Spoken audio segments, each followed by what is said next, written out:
Hello everyone, welcome to a brand new episode of the Sports Insight with your host Salamdar Khan. And yes, as you know, we give you sports information from all across the globe. You guys can surely reach out to us on our social media handle, which is at the rate of Indus News Sports. That basically works both for Twitter and for Instagram. But anyways, we'll go to the headlines first.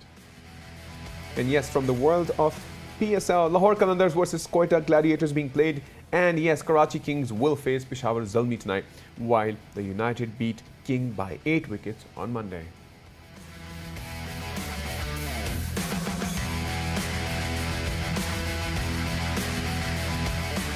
And yes, from the world of NBA, yes, we're talking about the semi-finals that are still underway. LA Clippers beat Utah Jazz 118 to 104, while Hawks managed to win against the 76ers by a very close call, 103 to 100.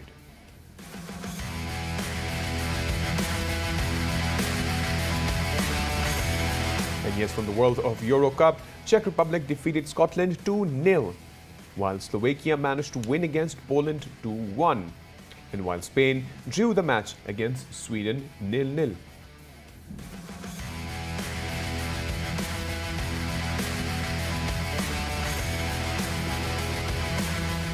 And yes, from the world of tennis, yes, we talk about Andy Murray. He's still playing tennis for the love of the game as he prepares for the Queen's Club.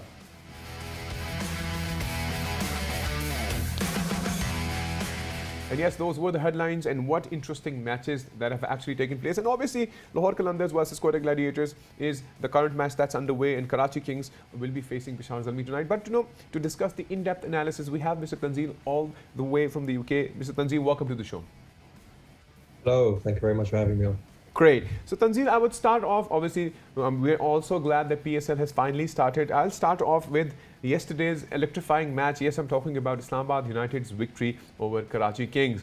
How do you see that? Because, one side was firepower from Babar Azam and, Zadran, and, what a performance from them, scoring 190 for 4. But then I think level of surprise came in from the Islamabad United team.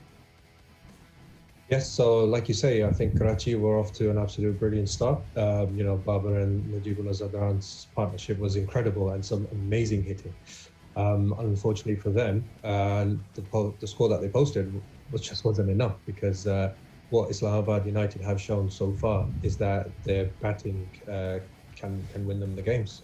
We've seen Colin Munro hit it yesterday and also his game before. Yes, they might have a slight problem with Usman Khawaja at the top at the moment.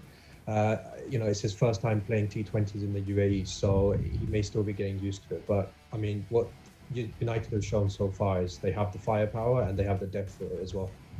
If you look back into Tanzeel, the entire table, obviously, if you talk about the standings, when the 15th match happened in Pakistan back in March, things were very different. And now all of the teams moving into UAE, it's a completely different table. Things have turned the tables, to be very honest. I see a very major turn of events when it comes to matches in the UAE right now. Yeah, so, when the PSL first half finished in Pakistan up until the last game, every team had won, chasing. And that was the pattern for, 13 games, I think. And, Quetta finished the group stages in Pakistan by defending a total. So I think what we've seen now is, I have to say, credit to the UAE pitches. I think they've made for some very interesting games. They've made for some very fun games. I think they haven't really performed how many would have thought. I think many would have thought they would have been too low, too slow. I certainly also thought, spinners would have been top heavy in this tournament, but they've made for some really fantastic games. Right. And, Tanzeel, when it all started, when they came out of the quarantine and, that specific match that actually started here in Abu Dhabi, that was Lahore Qalandars and, Peshawar Zalmi to begin with. And talking about that, it was an interesting take to see. But there were a lot of predictions in terms of numbers. People were thinking that, things may be slow. But now, how we see things, I think it's a high chase. It has either become a high chase wicket for all, and I think all of the players are contributing and putting their very best. Yeah, I think one thing I've noticed certainly at the start of this UAE leg is that if you look at the first, say, 8 to 10 overs, nearly every team, apart from the one where Islamabad chased the target in 10 overs, nearly every team has started very slow in the first 8 to 10 overs. What we've seen is they pick up once you get into the second half of the innings. So I think there is a bit of a pattern emerging. And like I said, credit to the pitches. They've actually been really, really good. So we can get some, scores up, and teams can either chase or defend. So it's been very open, I think, this second leg. Right, and talking about obviously players opening up, I think they're finally now getting the confidence that they are supposed to, because when we talk about T20s, they're more of the electrifying games, and would always want a high-hitting, high-passionate game. And I think now every team knows that they're out there to take charge. Yeah, I think like we see yesterday, 190 scored and it was chased down. I think as long as you have that belief that you can get there, I think that you can chase the target. Now, again, I go back to the point that if you conserve your wickets for the first 8 to 10 overs, if you lose one or maybe two, what we've seen so far in the UAE leg is you can make up the numbers. Lahore scored 70 runs in the last 5 overs a few nights ago. Islamabad United scored runs yesterday in their second half of the innings. So I think as long as you keep your wickets, you've always got that belief that you can rely on the batting in the second half of the innings to chase down the score. Absolutely, and I think the confidence level, like I said, is slowly and gradually growing. Even if we look at performances from Babar Azam, we talk about Zadran. I mean, he was phenomenal in terms of his performance and staying there and making sure 190. 190 is a very solid score in terms of T20. But one thing that I would want to inquire is, if you remember, Hassan Ali at one point, because of the heat, because of the situation created, because this is the first time in the history of UAE that they are playing these matches during these specific months, and I think these are the most scorching months. They're trying their level best to ensure that the players are hydrated, they remain okay, they don't have hamstring issues, they're given coconut water, they've been making so many arrangements. But I still remember Hassan Ali yesterday, he was just not himself, and this can be a very impactful thing for the players in the long run, because we have to look forward to not only the upcoming fixtures for Pakistan cricket team, but also the T20 World Cup. Yeah, like a very important point there. This will surely test players, and like you said, Hassan Ali was struggling. Pakistan do have to keep one eye on the upcoming tour. So they're playing here in England next month, and then obviously West Indies, and then you've got the T20 World Cup. I think because it's so new to everyone, right, it's hard for them to sort of decide on what's best. I think if if a player feels like he's not up to the mark, I think it does fall to the management to say, look, you've played 3 games now.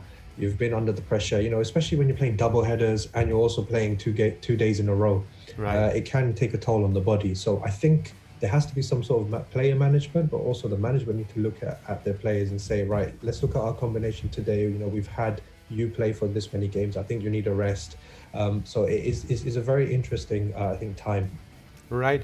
Let's hope things fall into place for all the players. We definitely not want any long-term injuries for our bowlers or our batsmen. I think it definitely is going to be interesting to see how things develop, because this is a very crucial time for Pakistan cricket team, and not only Pakistan cricket team. I think all the players that are actually in the teams, obviously there are players from different teams that have actually joined PSL. It would definitely affect their performance in the long run. Anyways, I want to talk about obviously the current matches that are underway. I would want to talk about Lahore Qalandars versus Quetta Gladiators. What's your quick take on that current match? Well, let's start off by first of all saying I am a Lahore Qalandars fan. So all right. I'll just say, but I think obviously Quetta have to win. They're in this unfortunate position now where they have to rely on other teams' results as well, because the maximum they can get is 8 points. And if should Karachi win their game, they get 8 points. Multan can read 8. So I think for them, they have to rely on other teams to lose big, because Quetta's net run rate is not that good anyway. Right. But obviously looking at Lahore have been in decent form coming into the UAE leg, which is surprising because statistically they are the worst performing team in UAE in PSL. Right. So, having said that, I think they've been led very well so far. Their bowling obviously has been very up to the mark, and the batsmen that they brought in as well have really helped sort of solidify them a bit, apart from the last game. But I do see Lahore taking this match. Yeah. If I were you, I would have vouched for Lahore myself, to be honest. But I think they have that particular situation that creates for them, not only in this PSL, but I think we've seen that in the past as well. They sometimes get to a point where they're choked, or where they just cannot move forward. And I think today's match will surely create an impact for them. Let's hope for the best. And what about Peshawar Zalmi Karachi Kings? That's also an interesting take, because Peshawar Zalmi was supposed to be, the team back then, but I don't know, they still lack so much of the will and the confidence to, be out there now. Yeah, something just hasn't gelled for Peshawar this season so far. I think what's been really unfortunate for them is that Haider Ali hasn't fired in the UAE leg at the moment. They've tried him in different positions. He hasn't really worked. We know how dangerous Miller can be. So he's had a decent form, but he's now obviously not there because he's had to be called back to South Africa. And the West Indian duo as well. I think two of them have left. I think Fido Edwards and I think maybe it was one of the batsmen, I can't remember who, but they've gone now. So for Peshawar, things haven't really gelled as well. Unfortunate for them, but they are in a decent position still. Nothing's out of reach yet. But if they were to lose today, that would certainly open up the table a lot more. Right, and in my personal opinion, I still think Kings still have that solid potential to have this victory against Peshawar Zalmi today. Yeah, I think, what we've seen so far is that, obviously Babar scores the runs, takes them forward, and, the bowling for them, it's been hit and miss, I think. Like I said earlier, it's the second half of the innings where, batsmen certainly can take advantage. And it could be quite possibly down to the conditions of UAE. Maybe bowlers have become tired, bowling and fielding. Absolutely. By the time the second half of the innings comes, you're seeing, teams score 100, 110, 115 in the last 10. So I think in terms of that, Karachi also need to look at, their key bowling options, where they bowl them, when they bowl them. Anyways, looking forward for these matches. Tanzil, thank you so much for being a part of the show and discussing the world of PSL with us. Thank you very much. Great. So that was pretty much the in-depth analysis from the world of PSL, and let's see what concludes, who wins, like Lahore Qalandars versus Quetta Gladiators, that is underway, and Peshawar Zalmi face Karachi Kings tonight. But anyways, guys, we'll take a quick break. Once we get back from the break, there is more coming up from the world of sports. See you guys after the break.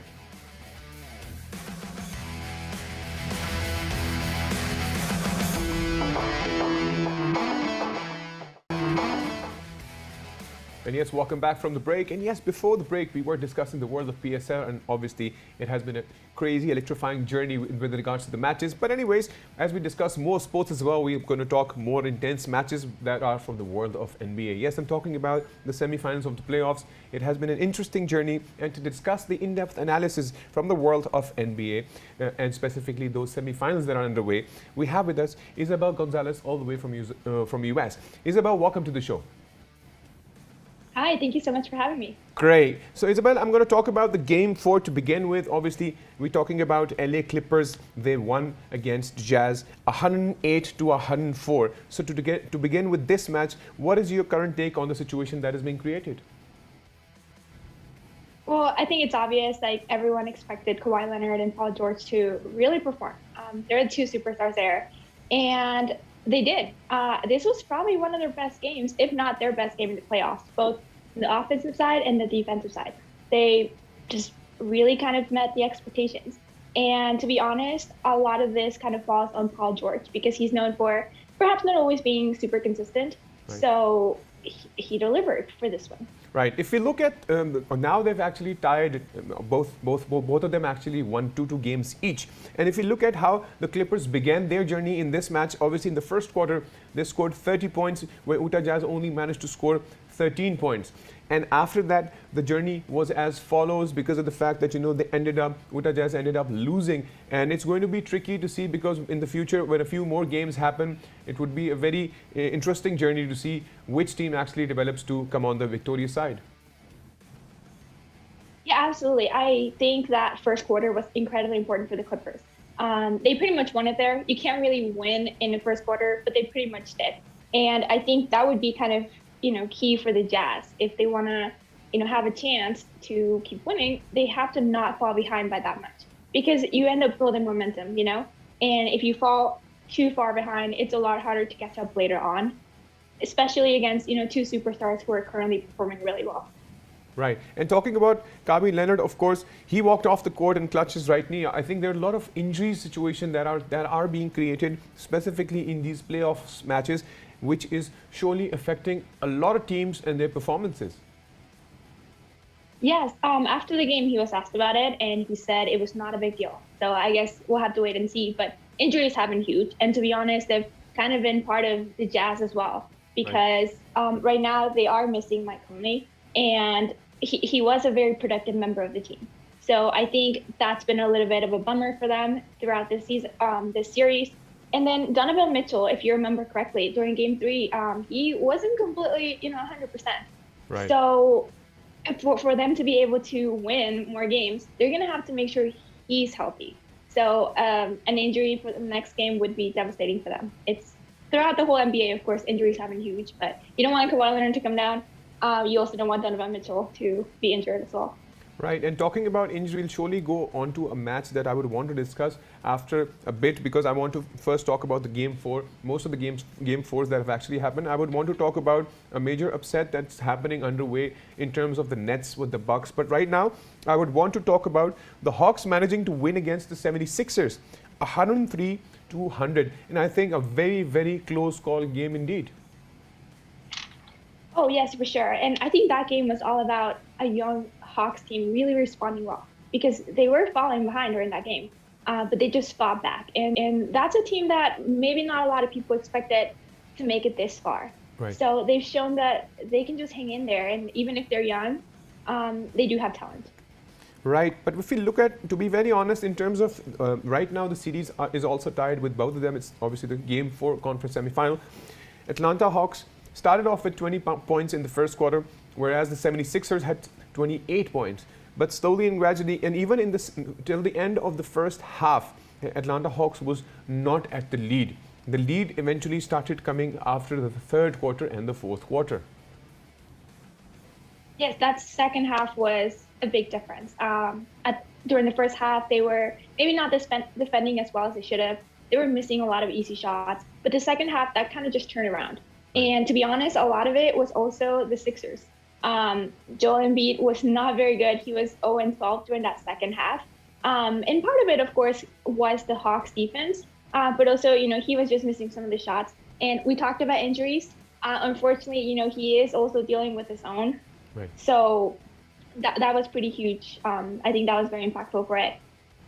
I still think that all the teams that are playing, obviously, when it comes to the semi-finals, obviously, they would want to keep themselves fit and healthy. And while trying to do that, because if we look at the 76ers, last quarter they only scored 18 points. Sometimes it seems like they don't want to push themselves to a point that could create an injury for them.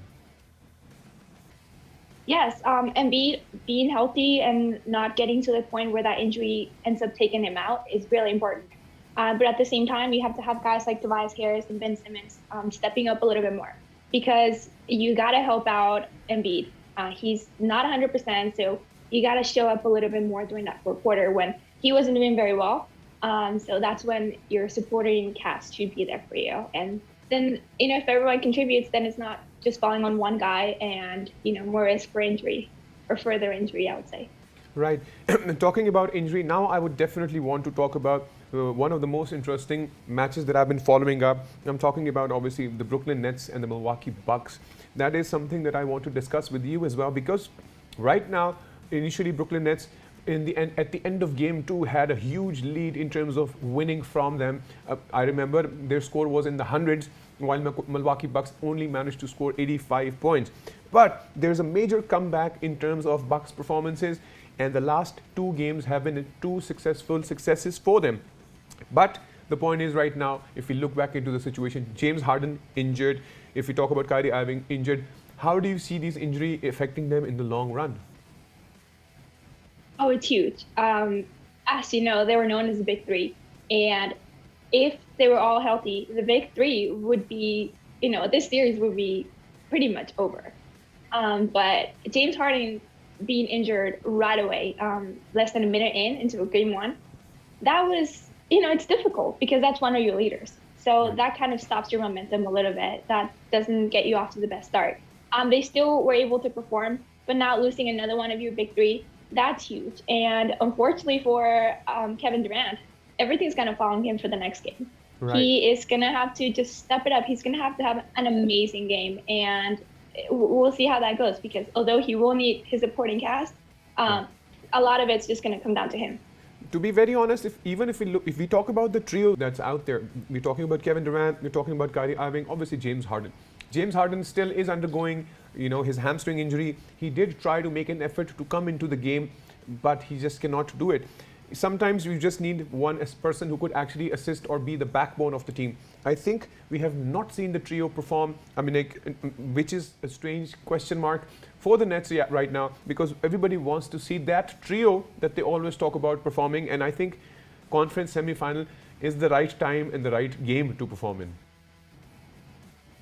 Yes, of course. And Bruce Brown, he came in for Harden. He obviously needs to perform. You're going to have some good minutes from Blake Griffin, because although it will fall down on KD and it's going to have to be, him scoring maybe a 40-point game, something like that. You are going to have all the other guys as well.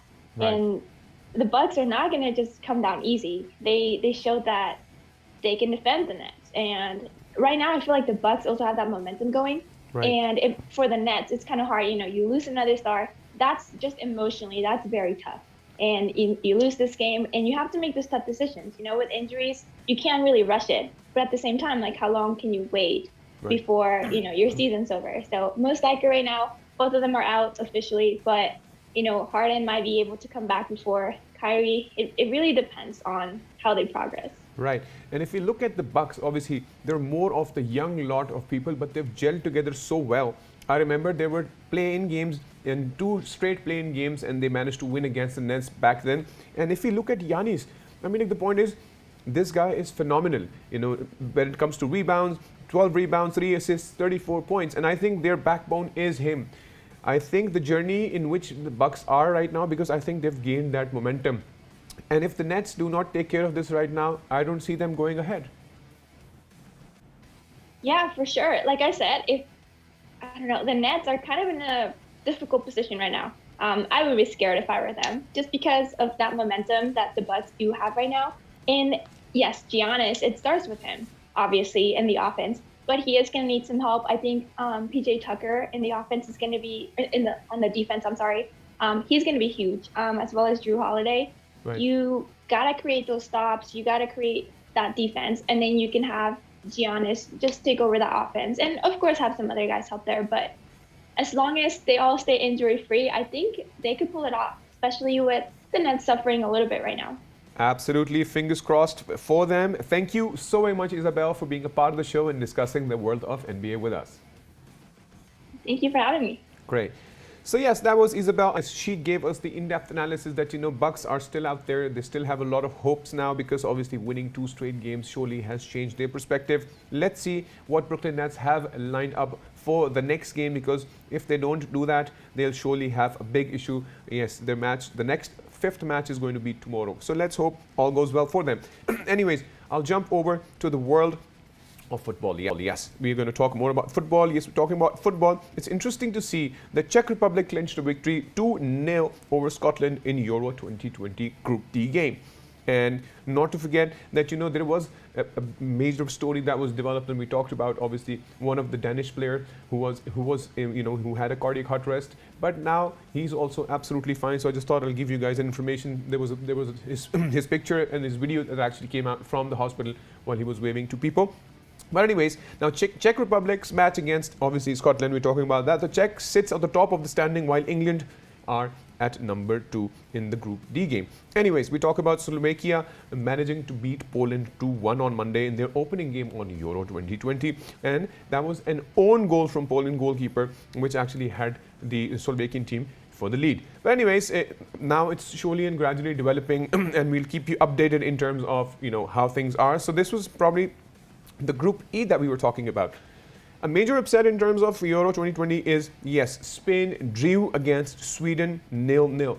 And we both know that both teams are super phenomenal. But having a draw, we were still expecting on the Spanish side that, there would be major scoring. But I think that's a very tricky thing to look at right now. Anyways, even Swedish footballer Olsen was replaced at the 84th minute due to injury.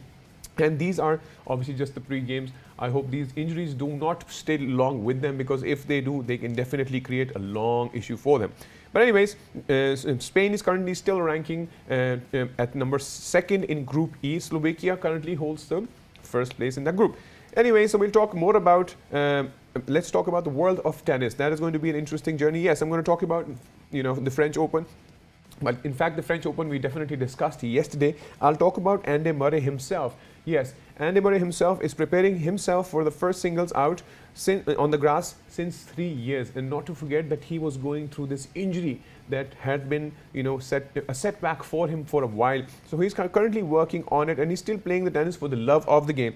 The 3-time Grand Slam champion has not played any game since March because of the groin injury that we've always talked about. But we're still looking forward for him to make a comeback very soon. He's still trying to practice and try to ensure that things go fine for him. But anyways, guys, if you want to reach out to us, you can on our social media, which is @Indus News Sports. That basically works both for Twitter and for Instagram. Till then, take good care of yourself, and bye-bye.